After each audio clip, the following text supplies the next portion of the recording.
Bonjour à tous, salut Phil. Salut Simon. Aujourd'hui, on va vous présenter un jeu, pas n'importe quel jeu, un jeu autour de Harry Potter, l'ascension des Mange-Morts. Alors, c'est un jeu coopératif, si je ne dis pas de bêtises, pour 2 à 4 joueurs à partir de 11 ans et pour des parties d'environ 1 heure. Phil a fait une belle mise en place, il y a plein de matériel. Pour un peu plus de précision pour ceux qui connaissent, nous sommes dans le tome 5, l'Ordre du Phénix. L'infâme, celui dont on n'aura pas prononcé le nom, est revenu parmi nous et il va falloir essayer de le combattre. Alors on a fait une petite mise en place ici pour 2 joueurs, on a pris des personnages de départ. Alors moi j'ai pris Tonks.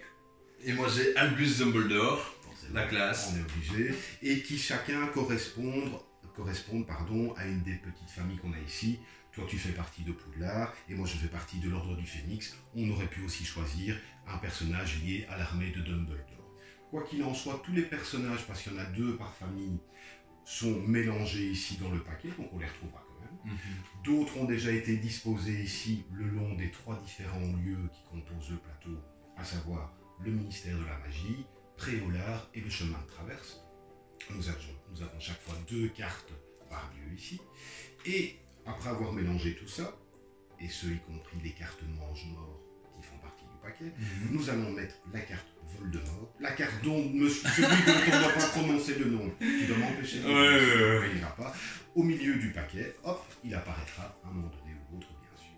Alors concrètement, comment ça va se passer? Un tour de jeu est assez simple, même si c'est un jeu coopératif, il va falloir quand même s'organiser dans les actions qu'on a envie de faire. Tout d'abord, on a un petit jeton que je ne t'ai pas encore donné. D'ailleurs, tu as un petit jeton Poudlard ici. Étant donné que je suis Albus Dumbledore. Tout à fait. Et moi, je suis Tonks. Je prends un petit jeton comme ceci. Première chose qu'on va faire, c'est déterminer dans quel endroit on va aller. Alors, nous avons le choix entre les 3 lieux cités, donc ministère de la Magie, chemin de traverse ou Préolard. Disons que je compte aller au ministère de la Magie. Évidemment, j'ai déjà un plan préconçu en tête. On en a déjà un petit peu discuté. Une fois qu'on a placé son jeton, on va jeter le dé. Tu as vu, je n'ai pas... C'est bien, ça vient du progrès. Après ça, il arrive, tout ça. Et donc, on jette un dé, et ce dé va nous indiquer une direction que va prendre la petite figurine. Ici, D. Ici, alors, c'est vers la droite, effectivement. On a les petites flèches en plus, pour ceux qui ont du mal avec l'alphabet. Et donc, on va tourner la figurine de celui dont on ne va pas prononcer le nom. Je ne vais pas y arriver. Ça va aller. Vers cet endroit-ci. Qu'est-ce que ça va avoir comme conséquence? C'est que tous les personnages non mange-morts vont se prendre un petit jeton blessure, pouf, qui va arriver sur leur carte. Alors déjà ça c'est un petit peu embêtant, mais imaginons que, par exemple, moi je m'étais mis ici, en plus, les personnages que j'aurais devant moi se prennent une blessure. Des petits jetons de dégâts. Oui. Et ça, comme tu peux t'en douter, ça n'est pas spécialement une bonne nouvelle. J'imagine. Ensuite, on va appliquer les effets des mange-morts. Chaque mange-mort a un petit texte ici, et donc il nous dit un petit effet. On ne va pas rentrer dans les détails, mais par exemple... Ici pour Drago Malfoy, si Voldemort, je l'ai dit, est présent, ajoutez une corruption aux sorciers ayant le moins de dégâts dans l'équipe de chaque joueur. Voilà, alors, voilà, c'est peut-être un petit peu nébuleux comme ça, mais après l'explication des règles, ça vous paraîtra plus simple, bien sûr. Petite précision, si Voldemort est présent, même si la figurine il n'est pas encore présent, il faut que sa carte soit sortie et apparente, et elle apparaîtra sur cette petite fiche ici, pour que cet effet puisse être appliqué. Quoi qu'il en soit, on a déjà reçu des blessures, et en plus, effectivement, il y a d'office une corruption qui arrive sur le quartier ici. Alors on a tous des petits emplacements pour mettre des corruptions, et vous vous doutez bien, tu t'en doutes bien. Si c'est rempli... ça n'est pas une bonne nouvelle non, c'est sûr et certain. Après avoir fait ça, qui n'est pas très agréable à faire parce que forcément on se ramasse des dégâts, on va pouvoir jouer son tour de jeu. Petite précision, on a les faces de dés qui nous font tourner, on va dire Voldemort parce que finalement on n'en a pas très peur. Oui, non. On le fait tourner soit vers la droite, on le fait tourner soit vers la gauche, il y a des flèches, ou alors il y a le symbole marque des ténèbres. S'il y a le symbole marque des ténèbres, Voldemort ne bouge pas, ça aura les mêmes conséquences au niveau des jetons corruption et des blessures sur nos personnages, mais à ce moment-ci, en plus, si des mange-morts ont un symbole marque des ténèbres, ce symbole marque des ténèbres va s'appliquer et ça va être un petit peu plus violent. en plus. Une fois qu'un lieu est totalement corrompu, c'est-à-dire qu'on a mis suffisamment de jetons corruption pour que le lieu soit totalement corrompu, cette carte disparaît et vient se mettre ici en dessous et il y a un petit symbole marque des ténèbres. Tout à fait. On va devoir appliquer ça aussi. Donc, au début de la partie, ça n'arrivera pas encore parce qu'on va essayer de faire en sorte d'enlever ces jetons corruption, qu'on a peut-être le temps, on aura peut-être un petit peu de chance. Voilà, même si la chance ne fait pas partie intégrante du jeu, on peut essayer de la contrôler bien sûr. Mais au fur et à mesure, ça va être de plus en plus de lieux corrompus, de plus en plus de mange-morts. Donc de plus en plus de difficultés au fur et à mesure de la partie. De plus en plus de difficultés, et on va essayer de faire en sorte de nous rendre les choses le plus faciles possible, bien sûr. Donc, on le tourne à droite, ça fait des dégâts, on le tourne à gauche, ça fait des dégâts, plus des corruptions. Si la marque des ténèbres, il ne bouge pas, et en plus de tout ce qui a été dit, il est petit, ouais. Voilà, il y a la marque des ténèbres qui s'applique. Et n'oubliez pas que vos personnages sont touchés aussi, bien sûr. Après ça, qu'est-ce qui se passe? Mais nous avons plein de dés ici, et selon ce que nous avons choisi comme personnage, comme lieu, oui. Voilà, j'ai l'ordre du phénix, donc j'ai droit à 2 dés rouges, j'ai droit à 1 dé mauve, et j'ai droit à 1 dé bleu. Il y a plein de symboles sur ces dés, et aussi, et ça c'est très intéressant parce que c'est rappelé à l'arrière de l'aide de jeu aussi, chacun des dés a des faces bien distinctes. Ok. Il y a des dés qui servent à certaines choses en particulier, et d'autres forcément à d'autres choses. On sait ça à l'avance, bien sûr, donc là on n'a pas le choix, on a des dés de base, mais il se peut qu'on ait des dés supplémentaires au fur et à mesure de la partie, mais il faudra bien les choisir en fonction des actions qu'on veut faire. Pour être le plus complet et pour travailler en équipe aussi, quoi. Tout à fait, vraiment, il faut se coordonner. Au début ça paraît assez simple, vous verrez que la difficulté, quand vous y jouerez, ne va aller que crescendo. Je vais lancer mes dés, très très impressionnant, hop. J'ai des symboles bien particuliers, j'ai été dans un endroit, mais pas pour rien, j'ai été dans un endroit parce que j'avais une idée derrière la tête. Qu'est-ce que je peux faire avec mes dés? Je peux soit recruter des personnages qui sont ici, si j'arrive à combiner le nombre de symboles qui sont demandés sur les cartes avec les dés que j'ai fait ici. Première chose, si je parviens à faire ces symboles-là, ce personnage dorénavant fait partie de mon équipe, il va m'apporter des bonus, il va m'apporter des pouvoirs, et donc forcément c'est très intéressant. Une fois qu'une carte est prise, elle est remplacée par la première de la pioche, et c'est comme ça que petit à petit la pioche s'épuise. Et celui dont on ne doit pas prononcer le nom finit par arriver. Finit par arriver d'une manière ou d'une autre.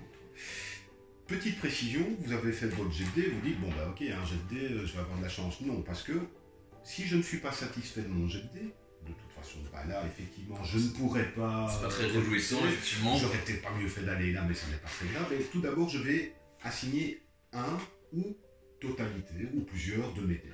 Mais je dois au moins en assigner un. Et donc, supposons, je mets un dé ici sur Drago, parce que je sais que pour faire un dégât à Drago, il me faut 2 baguettes et une épée. Donc, je vais tenter le coup. Ah, mais d'ailleurs, j'ai une baguette ici. Donc, il ne me resterait plus qu'à faire une autre baguette. Une autre baguette. Alors, au début, il peut y avoir une certaine forme de chance, mais aussi sur sa fiche ici, on a l'occasion d'utiliser des faces de dés pour que notre pouvoir soit déclenché.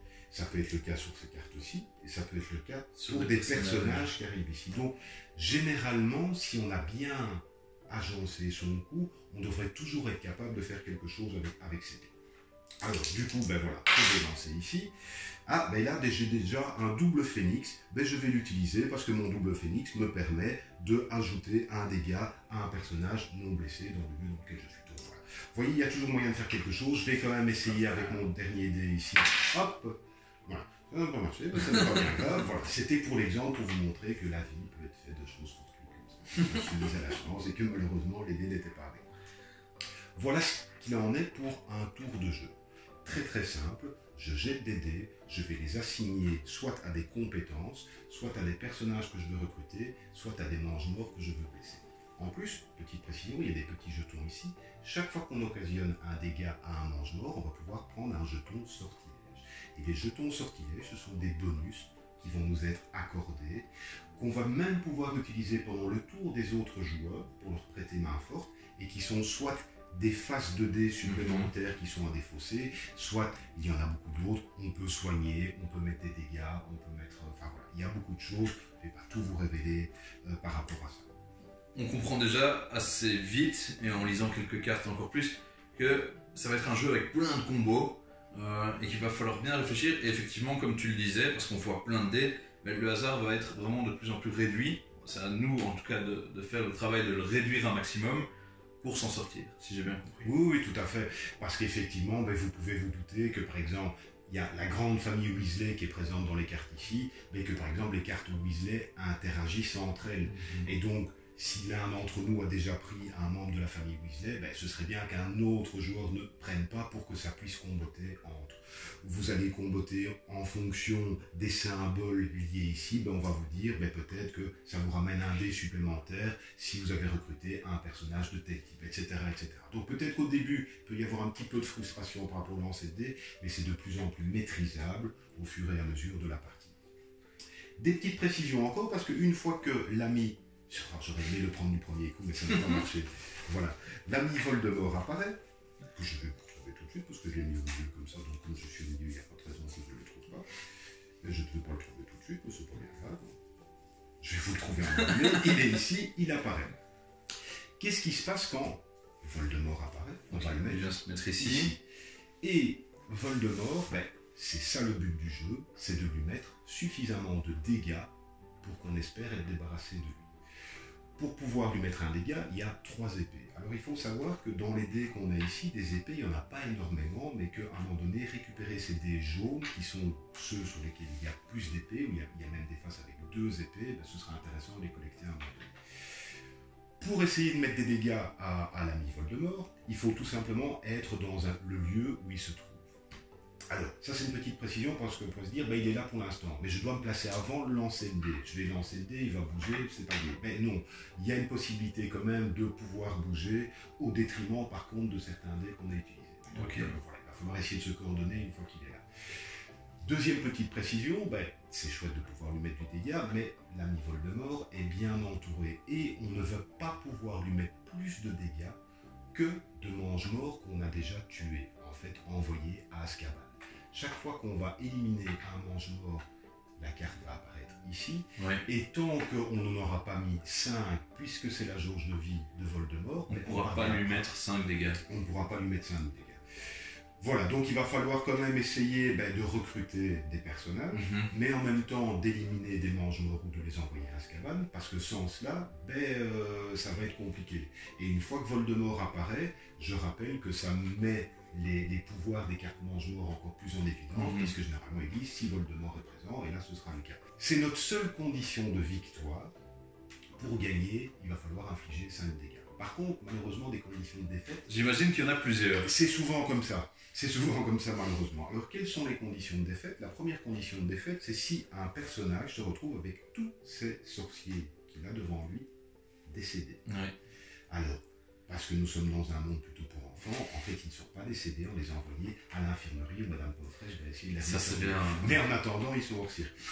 Donc, première condition de défaite, il n'y a plus de personnage ici.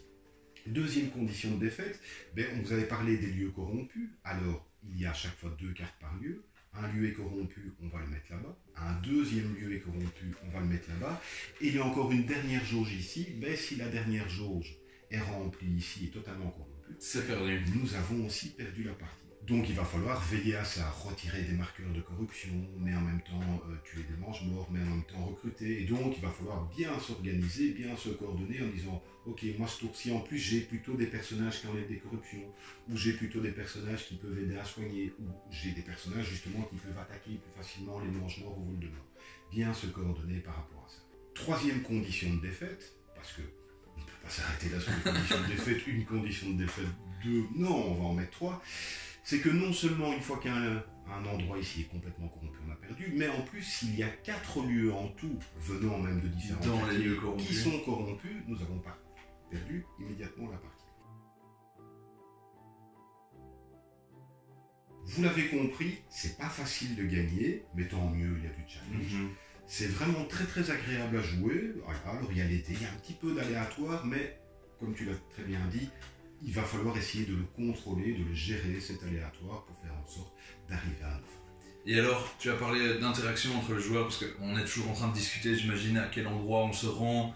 On a parlé des sortilèges que l'on peut se passer et jouer même en dehors de notre tour. Tout à fait. Est-ce que des cartes permettent aussi de d'enlever des dégâts chez les autres ou des choses comme ça? Oui, oui, tout à fait, clairement, et c'est très thématique par rapport, je parlais de Madame Pomme Fraîche, pour ceux qui ont lu des livres, bien sûr, effectivement, elle apparaît à un moment donné, il y a le phénix aussi qui apparaît, et ce sont des personnages, ce serait bien d'un moment donné organiser vos personnages ici pour avoir des soins, parce que la seule manière de vous soigner n'existe pas avec des dés, sauf si vous avez des petites compétences ici, mais surtout par les personnages que vous avez recrutés.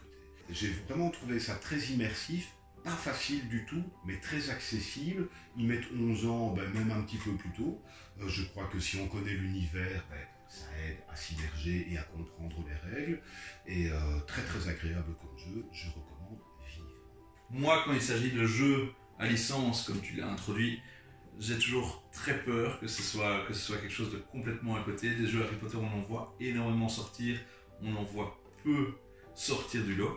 Et là, j'ai juste envie de jouer du coup. Donc, belles explications. J'ai convaincu Simon, moi déjà, c'est une victoire. J'espère que vous aussi, vous aurez envie de jouer après avoir entendu toutes ces explications. Et j'ai hâte de voir un peu plus les cartes. Oui, il faut essayer de mettre des cartes comme ça. Regarde-moi, ça c'est le loup-garou par exemple. Du Greyback. Ah oui, Il fait peur.